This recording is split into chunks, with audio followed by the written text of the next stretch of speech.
The Mahabharata of Krishna-Dwaipayana Vyasa.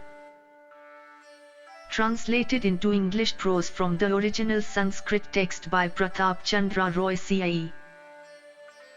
This free ebook has been downloaded from holybooks.com. Vana Parva. Section 243, Ghoshayatra Parva continued.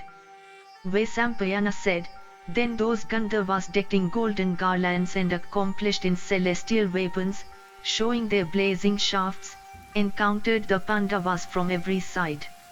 And as the sons of Pandu were only 4 in number and the Gandharvas counted by thousands, the battle that ensued appeared to be extraordinary. And as the cars of Karna and Duryodhana had formerly been broken into 100 fragments by the Gandharvas, so were the cars of the 4 heroes attempted to be broken. But those tigers among men began to encounter with their showers of arrows thousands upon thousands of Gandharvas rushing towards them. Those rangers of skies endued with great energy, thus checked on all sides by that arrowy downpour, succeeded not in even coming near to the sons of Pandu. Then Arjuna, whose ire had been provoked, aiming at the angry Gandharvas, prepared to hurl against them his celestial weapons. And in that encounter the mighty Arjuna, by means of his Agneya weapon, sent 10 hundreds of thousands of Gandharvas to the abode of Yama. And that mighty bowman Bhima, also that foremost of all warriors in battle, slew by means of his sharp arrows Gandharvas by hundreds. And the mighty sons of Madri also battling with vigor encountered hundreds of Gandharvas, O king, and slaughtered them all. And as Gandharvas were being thus slaughtered by the mighty warriors with their celestial weapons, they rose up to the skies, taking with them the sons of Dhritarashtra. But Dhananjaya, the son of Kunti, beholding them rise up to the skies, surrounded them on every side by a wide net of arrows. And confined within that arrowy net like birds within a cage, they showered in wrath upon Arjuna maces and darts and broadswords. But Arjuna, who was conversant with the most efficacious weapons, soon checked that shower of maces and darts and broadswords, and in return began to mangle the limbs of the Gandharvas with his crescent-shaped arrows. And heads and legs and arms began to drop down from above, resembling a shower of stones. And at that sight, the foe was struck with panic. And as the Gandharvas were being slaughtered by the illustrious son of Pandu, they began to shower from the skies a heavy downpour of shafts upon Arjuna, who was on the surface of the earth. But that chastiser of foes, Arjuna, endued with mighty energy, checked that shower of arrows by means of his own weapons and began, in return, to wound them. Then Arjuna of the Kuru race shot his well-known weapons called Stunakarna, Indrajala, Saurabh, Agneya and Soumya. And the Gandharvas, consumed by the fiery weapons of Kunti's son, began to suffer heavily like the sons of Diti, while being scorched by Sakra's thunderbolt. And when they attacked Arjuna from above, they were checked by his net of arrows. And while they attacked him from all sides on the surface of the earth, they were checked by his crescent-shaped arrows. And beholding the Gandharvas put in fear by Kunti's son, Chitrasena rushed, O Bharata, at Dhananjaya, armed with a make. And as the king of the Gandharvas was rushing at Arjuna from above with that mace in hand, the latter cut with his arrows that mace wholly made of iron into 7 pieces. And beholding that mace of his cut into many pieces by Arjuna of great activity, with his arrows, Chitrasena, by means of his science, concealed himself from the view of the Pandava and began to fight with him. The heroic Arjuna, however, by means of his own celestial weapons checked all the celestial weapons that were aimed at him by the Gandharvas. And when the chief of the Gandharvas saw that he was checked by the illustrious Arjuna with those weapons of his, he entirely disappeared from sight by help of his powers of illusion.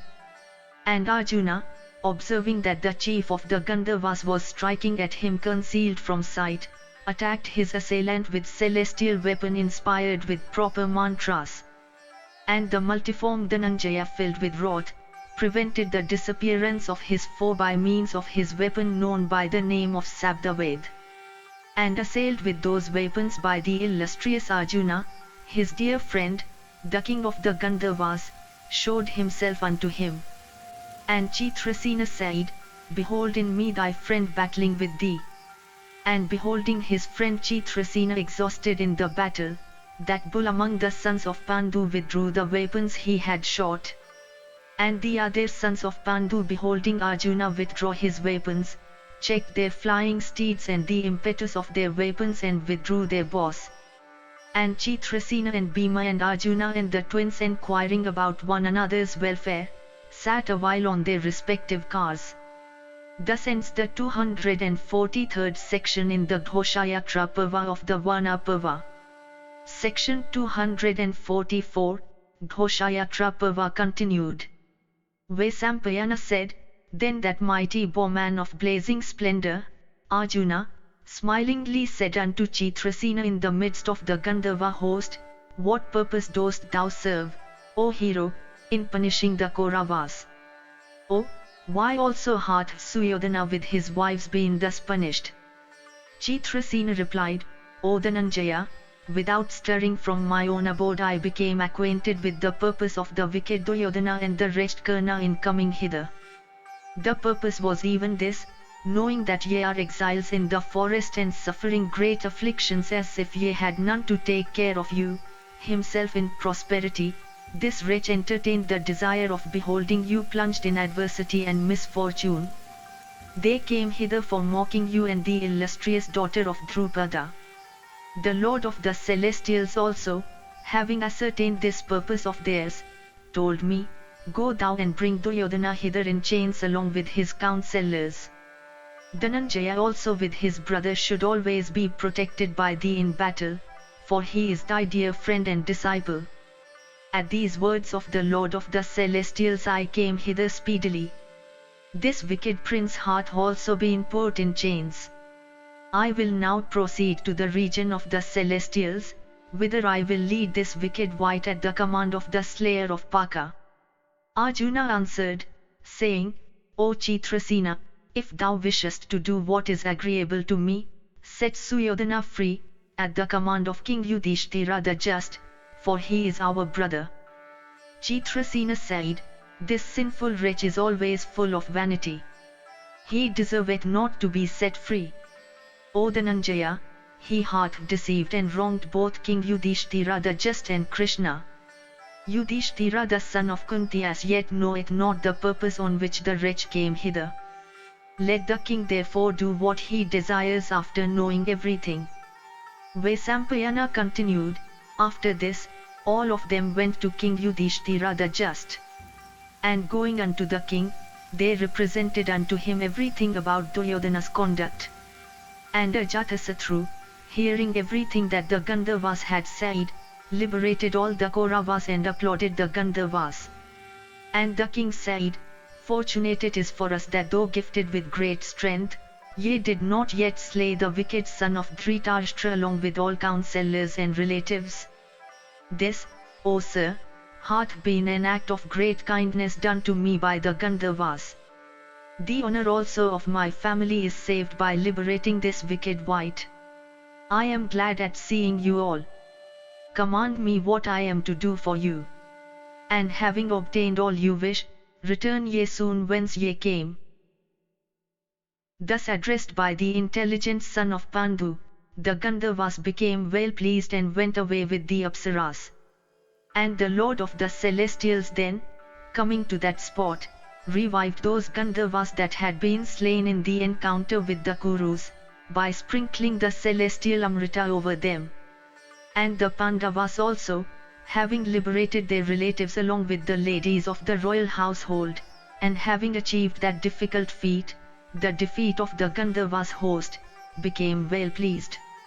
And those illustrious and mighty warriors worshipped by the Kurus along with their sons and wives, blazed forth in splendor like flaming fires in the sacrificial compound.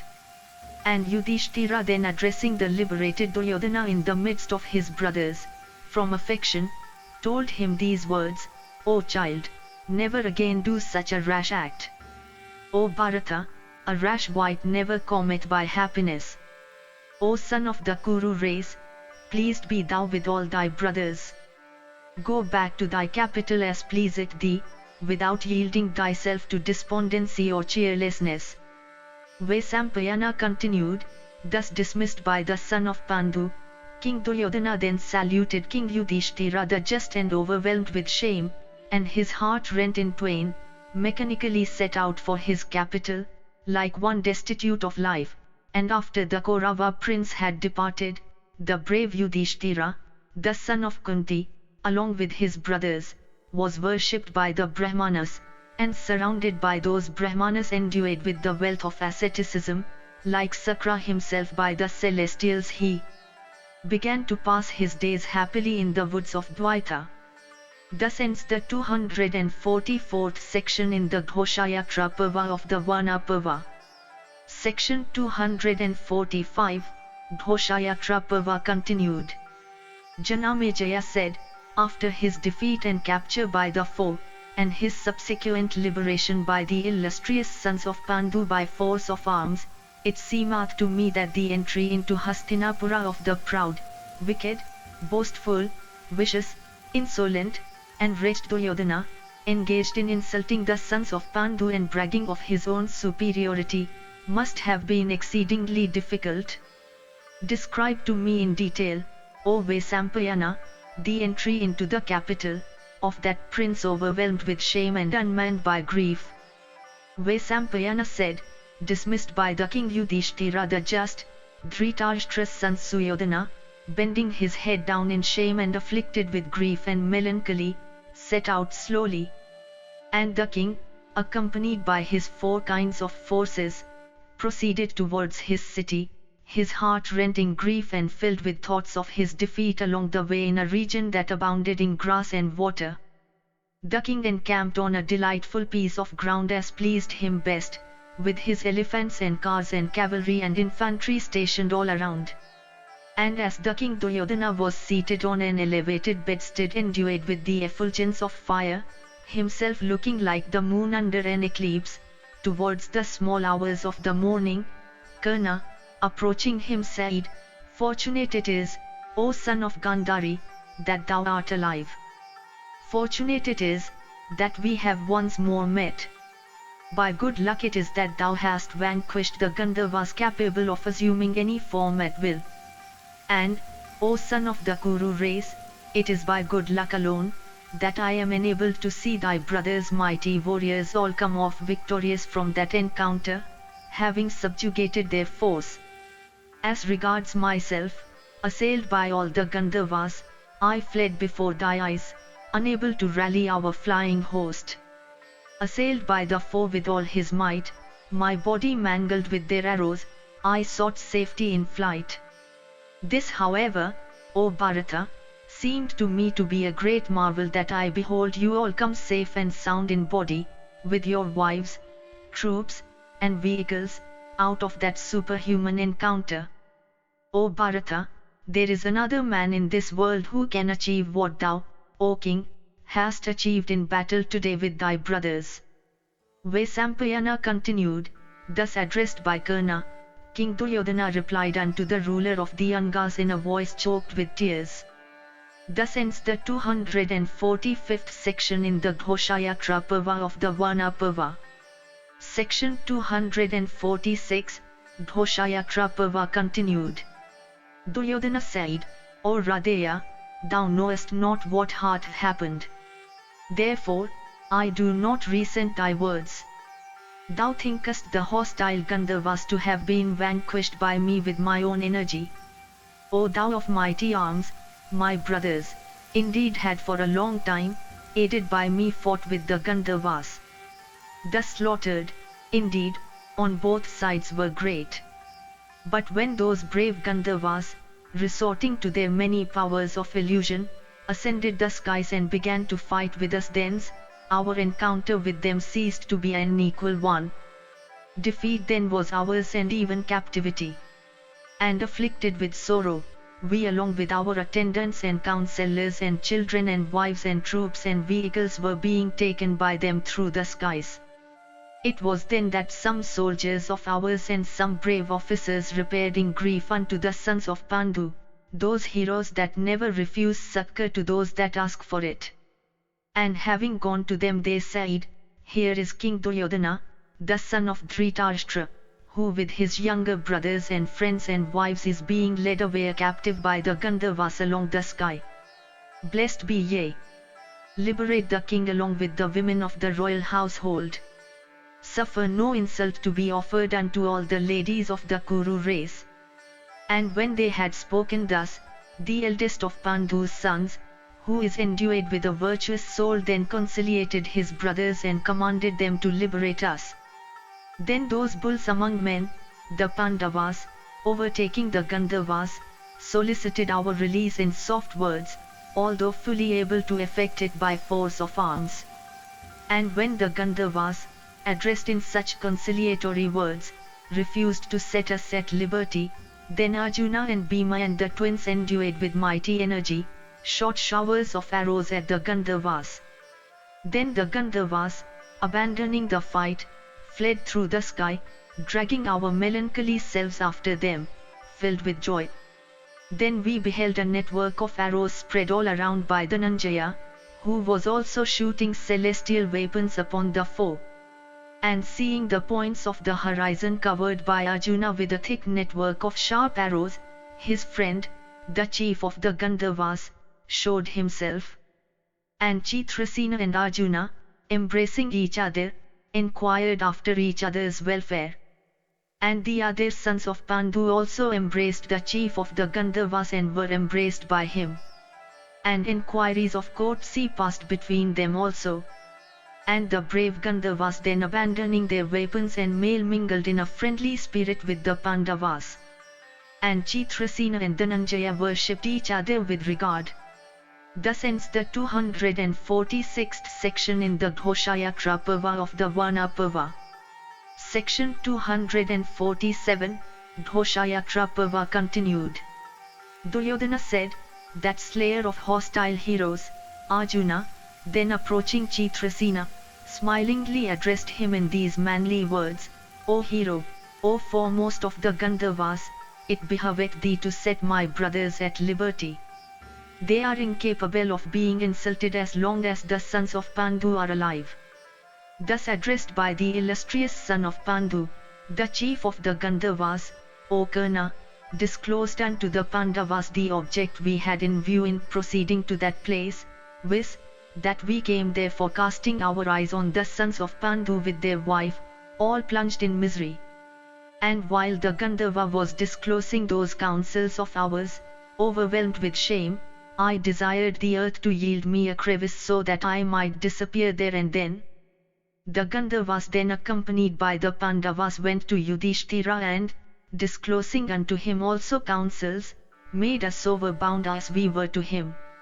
Alas, what greater sorrow could be mine than that I should thus be offered as a tribute unto Yudhishthira, in the very sight of the women of our household, myself in chains and plunged in misery, and under the absolute control of my enemies. Alas, they who have ever been persecuted by me, they unto whom I have ever been a foe, released me from captivity, and wretch that I am indebted to them for my life. If, O hero, I had met with my death in that great battle, that would have been far better than that I should have obtained my life in this way. If I had been slain by the Gandharvas, my fame would have spread over the whole earth, and I should have obtained auspicious regions of eternal bliss in the heaven of Indra. Listen to me therefore, ye bulls among men, as to what I intend to do now. I will stay here foregoing all food, while ye all return home. Let all my brothers also go to Hastinapura. Let all our friends, including Karna, and all our relatives headed by Dusasana, return now to the capital. Insulted by the foe, I myself will not repair thither. I who had before wrested from the foe his respect, I who had always enchanced the respect of my friends, have now become a source of sorrow unto friends and of joy unto enemies. What shall I now say unto the king, going to the city named after the elephant? What will Bhishma and Drona, Kripa, and Drona's son, Vidura and Sanjaya, Vahuka and Somadatta and other revered seniors, what will the principal men of the other orders and men of independent professions say to me, and what shall I say unto them in reply? Having hitherto stayed over the heads of my enemies, having hitherto trod upon their breasts, I have fallen away from my position. How shall I ever speak with them? Insolent men, having obtained prosperity and knowledge and affluence, are seldom blessed for any length of time, like myself, puffed up with vanity. Alas, led by folly, I have done a highly improper and wicked act, for which, fool that I am, I have fallen into such distress. Therefore will I perish by starving, life having become insupportable to me. Relieved from distress by the foe, what man of spirit is there who can drag on his existence? Proud as I am, shorn of manliness, the foe hath laughed at me, for the Pandavas possessed of prowess have looked at me plunged in misery. Vaisampayana continued, while giving way to such reflections, Duryodhana spoke unto Dusasana thus: O Dusasana, listen to these words of mine, O thou of the Bharata race. Accepting this installation that I offer thee, be thou king in my place. Rule thou the wide earth protected by Karna and Subala's sons. Like Indra himself looking after the Maruths, cherish thou thy brothers in such a way that they may all confide in thee. Let the friends and relatives depend on thee like the gods depending on him of 100 sacrifices. Always shouldst thou bestow pensions on Brahmanas, without idleness, and be thou ever the refuge of thy friends and relatives. Like Vishnu looking after the celestials, thou shouldst always look after all consanguineous relatives. Thou shouldst also ever cherish thy superiors. Go, rule thou the earth, gladdening thy friends and reproving thy foes. And clasping his neck, Duryodhana said, Go. Hearing these words of his, Dusasana, in perfect cheerlessness and overwhelmed with great sorrow, his voice choked in tears, said, with joined hands and bending his head unto his eldest brother, Relent. And saying this, he fell down on earth with heavy heart. And afflicted with grief, that tiger among men, shading his tears on the feet of his brother, again said, This will never be. The earth may split, the vault of heaven may break in pieces, the sun may cast off his splendor, the moon may abandon his coolness, the wind may forsake its speed, the Himavat may be moved from its site, the waters of the ocean may dry up, and fire may abandon its heat, yet I, O king, may never rule the earth without thee. And Dusasana repeatedly said, Relent, O king. Thou alone shall be king in our race for 100 years. And having spoken thus unto the king, Dusasana began to weep melodiously, catching, O Bharata, the feet of his eldest brother deserving of worship from him. And beholding Dusasana and Duryodhana thus weeping, Karna in great grief approached them both and said, Yea, Kuru princes, why do you thus yield to sorrow like ordinary men, from senselessness? Mere weeping can never ease a sorrowing man's grief. When weeping can never remove one's griefs, what do you gain by thus giving way to sorrow? Summon patience to your aid, do not gladden the foe by such conduct. O king, the Pandavas only did their duty in liberating thee. They that reside in the dominions of the king, should always do what is agreeable to the king. Protected by thee, the Pandavas are residing happily in thy dominion. It behoveth thee not to indulge in such sorrow like an ordinary person. Behold, thy uterine brothers are all sad and cheerless at seeing thee resolved to put an end to thy life by foregoing food. Blessed be thou. Rise up and come to thy city and console these thy uterine brothers. Thus ends the 247th section in the Ghoshayatra Parva of the Vana Parva. Section 248, Ghoshayatra Parva continued. Karna continued, O king, this conduct of thine today appeareth to be childish. O hero, O slayer of foes, What is to be wondered at in this, that the Pandavas liberated thee when thou wert vanquished by the foe? O son of the Kuru race, those that reside in the territories of the king, especially those amongst them that lead the profession of arms, should always do what is agreeable to the king, whether they happen to be known to their monarch or unknown to him. It happened often that foremost men who crush the ranks of the hostile host, are vanquished by them, and are rescued by their own troops. They that, leading the profession of arms, reside in the king's realm should always combine and exert themselves to the best of their power for the king. If therefore, O king, the Pandavas, who live in the territories have liberated thee, what is there to be regretted at in this? That the Pandavas, O best of kings, did not follow thee when thou didst march forth to battle at the head of thy troops, has been an improper act on their part. They had before this come under thy power, becoming thy slaves. They are therefore bound to aid thee now, being endued with courage and might and incapable of turning away from the field of battle. Thou art enjoying all the rich possessions of the Pandavas. Behold them yet alive, O king. They have not resolved to die, foregoing all food. Blessed be thou. Rise up, O king. It behoveth thee not to indulge in great sorrow long. O king, it is the certain duty of those that reside in the king's realm to do what is agreeable to the king. Where should the regret be in all this? If thou, O king, dost not act according to my words, I shall stay here employed in reverentially serving thy feet. O bull among men, I do not desire to live deprived of thy company. O king, if thou resolvest to slay thyself by foregoing food, thou wilt simply be an object of laughter with other kings. Vaisampayana continued, thus addressed by Karna, King Duryodhana, firmly resolved to leave the world, desired not to rise from where he sat. Thus ends the 248th section in the Ghoshayatra Parva of the Vana Parva. Section 249, Ghoshayatra Parva continued. Vaisampayana said, beholding King Duryodhana, incapable of putting up with an insult, seated with the resolution of giving up life by foregoing food, Sakuni, the son of Suvala, said these words to comfort him. Sakuni said, O son of the Kuru race, you have just heard what Karna hath said. His words are, indeed, fraught with wisdom. Why wouldst thou, abandoning from foolishness the high prosperity that I won for thee, cast off thy life today, O king, yielding to silliness? It seemeth to me today that thou hast never waited upon the old. He that cannot control sudden accession of joy or grief, is lost even though he may have obtained prosperity, like an unburnt earthen vessel in water.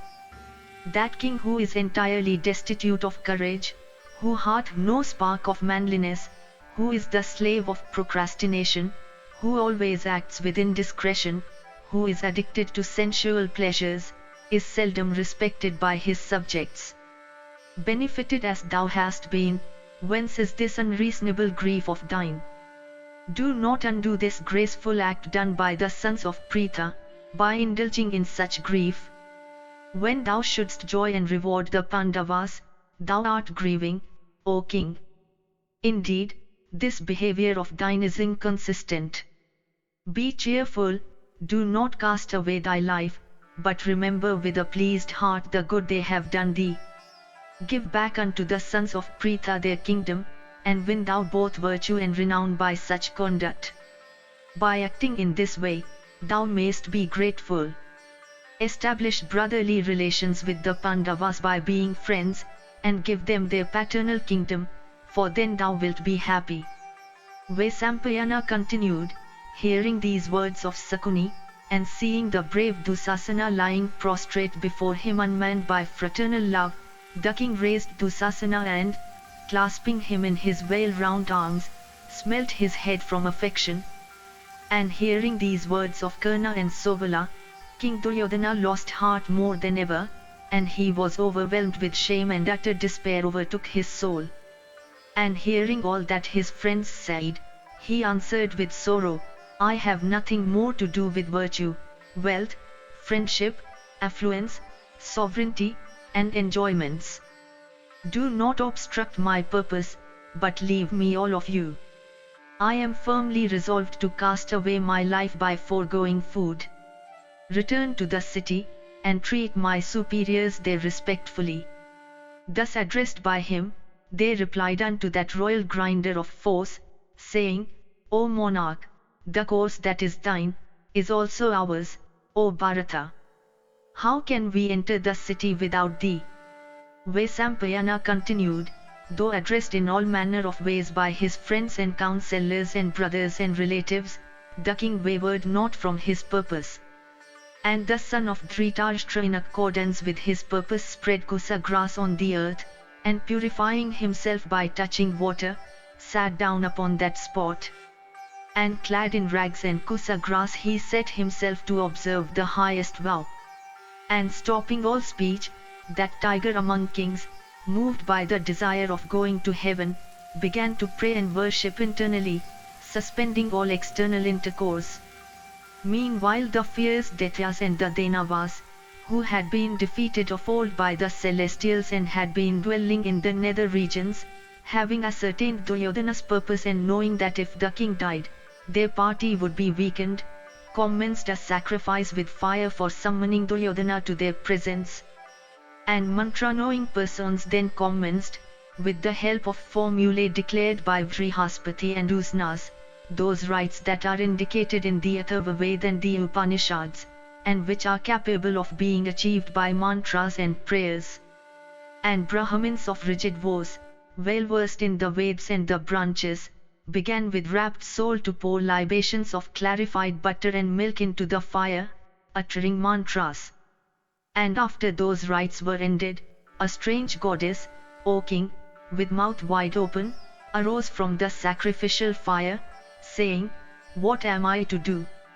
And the Daityas with well-pleased hearts, commanded her, saying, Bring thou hither the royal son of Dhritarashtra, who is even now observing the vow of starvation for getting rid of his life. Thus commanded, she went away saying, So be it. And she went in the twinkling of an eye to that spot where Suyodhana was. And taking up the king back to the nether regions, and having brought him thus in a moment, she apprised the Danavas of it. And the Danavas, beholding the king brought into their midst in the night, united together, and all of them with well-pleased hearts and eyes expanded in delight addressed these flattering words to Duryodhana. Thus ends the 249th section in the Ghoshayatra Parva of the Vana Parva.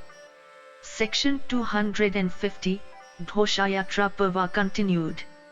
The Danavas said, O Suyodhana, O great king, O perpetuator of the race of Bharata, thou art ever surrounded by heroes and illustrious men.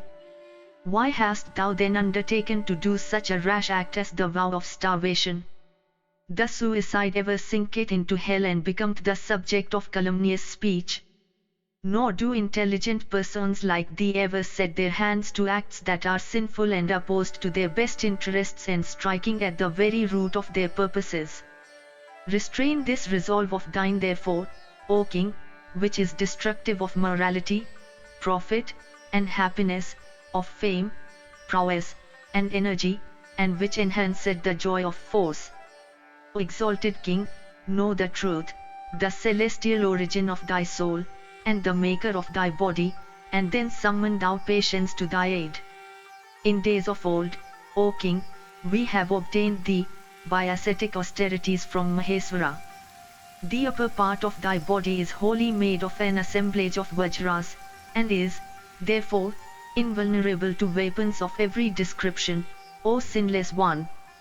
The lower part of thy body, capable of captivating the female heart by its comeliness, was made of flowers by the goddess herself, the wife of Mahadeva. Thy body is thus, O best of kings, the creation of Maheswara himself and his goddess. Therefore, O tiger among kings, thou art of celestial origin, not human. Are there brave Kshatriyas of mighty energy headed by Bhagadatta, and all acquainted with celestial weapons, will slay thy foes. Therefore, let this grief of thine cease. Thou hast no cause for fear. For aiding thee many heroic Danavas have been born on the earth. Other asuras will also possess Bhishma and Drona and Karna and others. Possessed by those asuras, these heroes will cast away their kindness and fight with thy foes. Indeed, when the Danavas will enter their heart and possess them completely, flinging all affections to a distance, becoming hard-hearted, these warriors will strike everybody opposed to them in battle without sparing sons, brothers, fathers, friends, disciples, relatives, even children and old men. Blinded by ignorance and wrath, and impelled by that destiny which hath been ordained by the Creator, these tigers among men, with hearts steeped in sin will, O thou foremost of the Kurus, depopulate the earth by hurling and shooting all kinds of weapons, with great manliness and strength, and always addressing one another boastfully with words such as these, Thou shalt not escape from me today with life. And these illustrious sons of Pandu also, 5 in number, will fight with these. And, endued with mighty strength and favored by fate, they will compass the destruction of these. And, O King, many Daityas and Rakshasas also that have been born in the Kshatriya order, will fight with great prowess in the battle with thy foes, using maces and clubs and lances and various weapons of a superior kind. And, O hero, with respect to the fear that is in thy heart rising from Arjuna, we have already settled the means for slaying Arjuna. The soul of the slain Naraka hath assumed the form of Karna. Recollecting his former hostility, he will encounter both Kesava and Arjuna. And that mighty warrior and foremost of smiters, proud of his prowess, will vanquish Arjuna in battle, as also all thy enemies. The wielder of the thunderbolt, knowing all this, and desirous of saving Arjuna, will in disguise take away from Karna his earrings and coat of mail. We also have for that reason appointed hundreds upon hundreds and thousands upon thousands of Daityas and Rakshasas, viz., those that are known by the name of Samsaptalkas. These celebrated warriors will slay the heroic Arjuna. Therefore, grieve not, O King. Thou wilt rule the whole earth, O monarch, without a rival. Do not yield to despondency. Conduct such as this does not suit thee. O thou of the Kuru race, if thou diest, our party becometh weak. Go thou, O hero, and let not thy mind be directed to any other course of action. Thou art ever our refuge, as indeed the Pandavas are the refuge of the gods. Vaisampayana continued, having addressed him thus, those Daityas embraced that elephant among kings, and those bulls among the Danavas cheered that irrepressible one like a son. And, O Bharata, pacifying his mind by soft speech, they permitted him to depart, saying, Go and attain victory. And when they had given leave to the mighty armed one, that very goddess carried him back to the spot where he had sat down, intent upon putting an end to his life.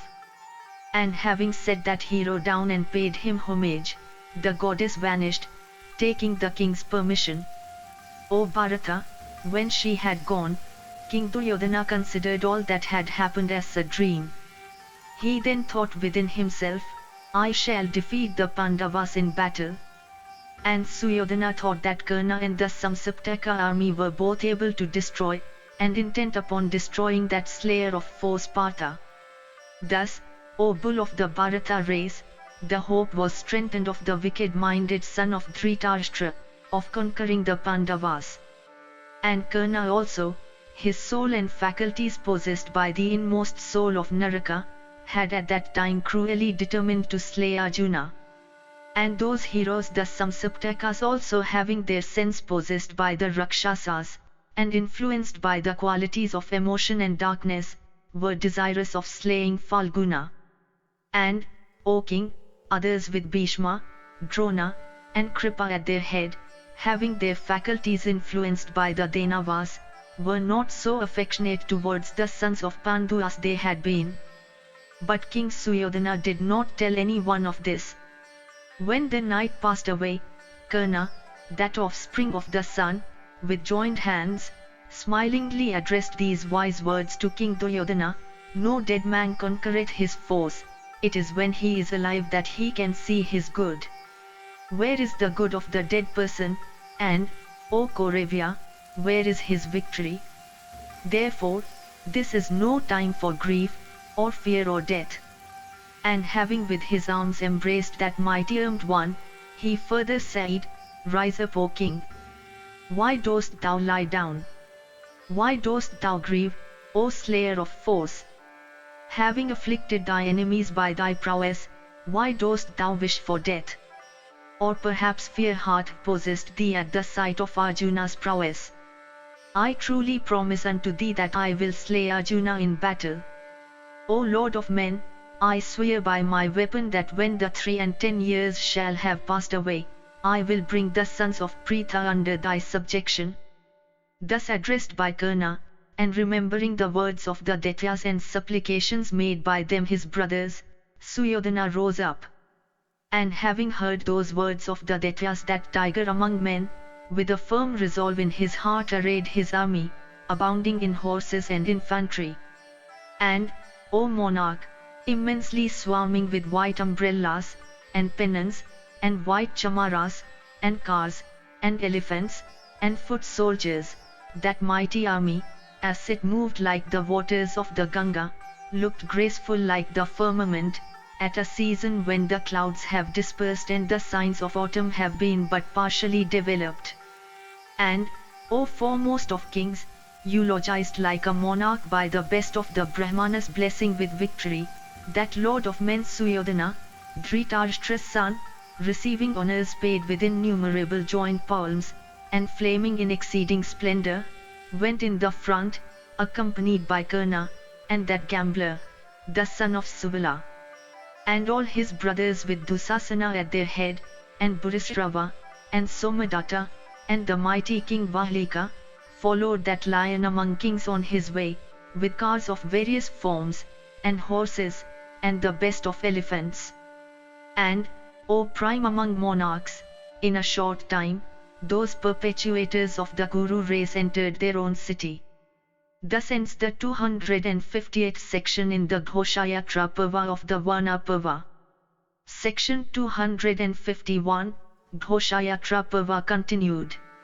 Janamejaya said, when the high-souled sons of Pritha were living in the forest, what did those foremost of men and mighty archers, the sons of Dhritarashtra, do? And what did the offspring of the sun, Karna, and the mighty Sakuni, and Bhishma, and Drona, and Kripa do? It behoveth thee to relate this unto me. Vaisampayana said, when, O mighty king, in this manner the Pandavas had gone, leaving Suryodhana, and when having been liberated by Pandhu's sons, he had come to Hastinapura, Bhishma said these words to the son of Dhritarashtra: O child, I had told thee before, when thou wert intent upon going to the hermitage, that thy journey did not please me. But thou didst do so. And as a consequence, O hero, wert thou forcibly taken captive by the enemy, and wert delivered by the Pandavas versed in morality. Yet art thou not ashamed? Even in the presence of thee, O son of Gandhari, together with thy army, did the Suta's son, struck with panic, fly from the battle of the Gandharvas, O king. And, O foremost of kings, O son of the monarch, while thou with thy army wert crying distressfully, thou didst witness the prowess of the high-souled Pandavas, and also, O mighty armed one, of the wicked son of the Suta, Karna. O best of kings, whether in the science of arms, or heroism, or morality, Karna, O thou devoted to virtue, is not a fourth part of the Pandavas. Therefore, for the welfare of this race, the conclusion of peace is, I think, desirable with the high-souled Pandavas. Having been thus addressed by Bhishma, Dhritarashtra's son the king, laughed a good deal, and then suddenly sailed out with the son of Subala. Thereupon, knowing that he was gone, those mighty bowmen with Karna and Dusasana at their head, followed the highly powerful son of Dhritarashtra. And seeing them gone, Bhishma, the grandfather of the Kurus, hung down his head from shame, and then, O king, went to his own quarters. And, O mighty monarch, when Bhishma had left, that lord of men, Dhritarashtra's son came there again, and began to consult with his counselors, what is it that is good for me? What remaineth to be done? And how we can most effectively bring about the good we shall discuss today. Karna said, O Kuru's son, Duryodhana, do thou lay to heart the words that I say. Bhishma always blamed us, and praised the Pandavas. And from the ill will he beareth towards thee, he hateth me also. And, O Lord of men, in thy presence he ever cried me down. I shall never, O Bharata, bear these words that Bhishma had said in thy presence in relation to this matter, extolling the Pandavas, and censuring thee, O repressor of foes. Do thou, O king, enjoin on me, together with servants' forces and cars. I shall, monarch, conquer the earth furnished with mountains and woods and forests. The earth had been conquered by the four powerful Pandavas. I shall without doubt conquer it for thee single-handed. Let that wretch of the Kuru race, the exceedingly wicked-minded Bhishma, see it, he who vilifies those that do not deserve censure, and praises those that should not be praised. Let him this day witness my might, and blame himself. Do thou, O king, command me. Victory shall surely be thine. By my weapon, O monarch, I swear this before thee. O king, O bull of the Bharata race, hearing those words of Karna, that lord of men, experiencing the highest delight, spoke unto Karna saying, I am blessed. I have been favored by thee, since thou, endued with great strength, art ever intent on my welfare. My life hath borne fruit today. As thou, O hero, intendest to subdue all our enemies, repair thou. May good betide thee. Do thou command me what I am to do. O subduer of foes, having been thus addressed by Dhritarashtra's intelligent son, Karna ordered all the necessaries for the excursion. And on an auspicious lunar day, at an auspicious moment, and under the influence of a star presided over by an auspicious deity, that mighty bowman, having been honored by twice-born ones, and been bathed with auspicious and holy substances and also worshipped by speech, set out, filling with the rattle of his car the three worlds, with their mobile and immobile objects. Thus ends the 251st section in the Ghoshayatra Parva of the Vana Parva. Section 252, Ghoshayatra Parva continued. Vaisampayana continued, then, O bull among the Bharatas, that mighty bowman, Karna, surrounded by a large army, besieged the beautiful city of Drupada. And he, after a hard conflict, brought the hero under subjection, and, O best of monarchs, made Drupada contribute silver and gold and gems, and also pay tribute. And, O foremost of kings, having subdued him, Karna, brought under subjection those princes that were under him, Drupada, and made them pay tribute. Then going to the north, he subdued the sovereigns of that quarter, and having effected the defeat of Bhagadatta, Radha's son ascended that mighty mountain Himavat, all along fighting his foes. And ranging all sides, he conquered and brought under subjection all the kings inhabiting the Himavat, and made them pay dues. Then descending from the mountain and rushing to the east, he reduced the Angas, and the Bangas, and the Kalingas, and the Mandikas, and the Magadas, the Karakandas, and also included with them the Apsaras, Yodhyas, and the Ahikshatras. Having thus conquered the eastern quarter, Karna then presented himself before Vatsabhumi. And having taken Vatsabhumi, he reduced Kevali, and Mritikavati, and Mohana and Patrana, and Tripura, and Kosala, and compelled all these to pay tribute. Then going to the south, Karna vanquished the mighty charioteers of that quarter, and in Dakshinatya, Dasuta's son entered into conflict with Rukmi. After having fought dreadfully, Rukmi spake to Dasuta's son saying, O foremost of monarchs, I have been pleased with thy might and prowess. I shall not do thee wrong, I have only fulfilled the vow of a Kshatriya. Gladly will I give thee as many gold coins as thou desirest. Having met with Rukmi, Karna repaired to Pandya and the mountain Sri. And by fighting, he made Karala, King Nila, Venudari's son, and other best of kings living in the southern direction pay tribute. Then going to Sisupala's son, the son of Dasuta defeated him, and that highly powerful one also brought under his sway all the neighboring rulers. And O bull of the Bharata race, having subjugated the Avantis and concluded peace with them, and having met with the Vrishnis, he conquered the west. And, having come to the quarter of Varuna, he made all the Yavana and Varvara kings pay tribute.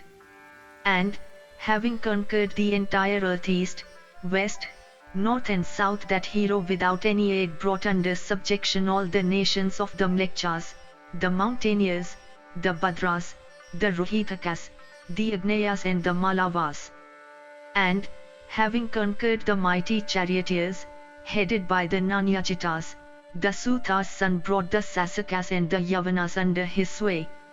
Having thus conquered and brought under his subjection the world, the mighty charioteer and tiger among men came back to Hastinapura. That lord of men, Dhritarashtra's son, accompanied by his father and brothers and friends, came to that mighty bowman, who had arrived, and duly paid homage unto Karna crowned with martial merit. And the king proclaimed his feats, saying, What I have not received from either Bhishma, or Drona, or Kripa, or Vahlika, I have received from thee. May good betide thee. What need of speaking at length? Hear my words, O Karna. In thee, O chief of men, I have my refuge, O mighty armed one. O tiger among men, without doubt all the Pandavas and the other kings crowned with prosperity, come not to a 16th part of thee. Do thou, O mighty bowman, O Karna, see Dhritarashtra, and the illustrious Gandhari, as the bearer of the thunderbolt did Aditi. Then, O king, there arose in the city of Hastinapura a clamor, and sounds of woe and alas. And, O lord of men, some of the kings praised him, Karna, while others censured him, while others, again, remained silent.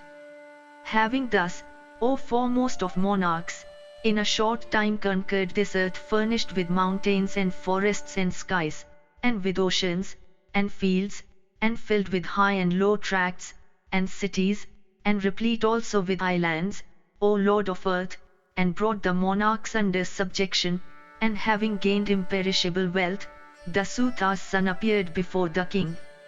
Then, O repressor of foes, entering into the interior of the palace, that hero saw Dhritarashtra with Gandhari, O tiger among men, that one conversant with morality took hold of his feet even like a son.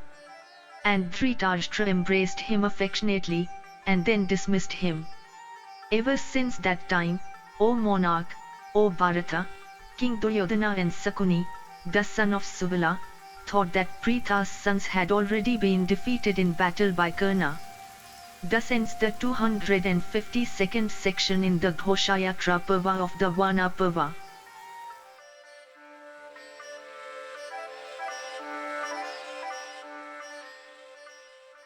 If you enjoyed this audiobook, please like and subscribe to be notified of when new audiobooks are uploaded. Thank you for listening and learning. Shanti.